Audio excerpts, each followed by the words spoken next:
Pas moins de 2000 professionnels ont pris part à cette première édition du CITEM, avec au menu des conférences, des débats et des workshops. Présent lors de cette journée, le ministre des Transports Boujedjemra Tlaib a estimé qu'en matière d'exportation, tous les moyens étaient disponibles et qu'il manquait néanmoins l'organisation. C'est l'organisation qui fait. Donc les infrastructures existent.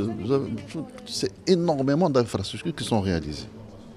Voies ferrées, routes, autoroutes, ports secs, zones logistiques, zones d'entreposage, il y a tout ce qu'il faut, mais il faut apporter la bonne organisation par des professionnels.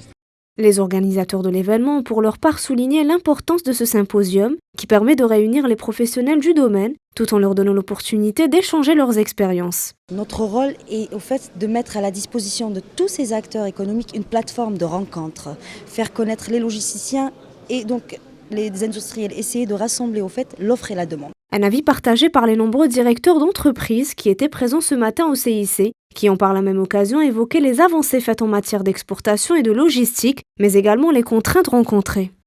D'abord, nous sommes satisfaits de voir en fait l'ensemble des infrastructures qui sont en cours de réalisation, les nouveaux ports, les hubs de transshipment à Shenzhen, le port centre, les grands projets de route, de rails. Je pense qu'il faudrait adapter aussi à ce climat un ensemble en fait de dispositions, notamment en fait la digitalisation. Un ensemble de solutions intégrées qui peuvent être adaptées et adoptées par l'Algérie. Premier temps, sur le plan local, sur le plan national, les principales difficultés que nous rencontrons sont des problématiques routières, de performance routière. Aujourd'hui, nous réalisons des trajets moyens de 450 km par exemple en à peu près 9-10 heures.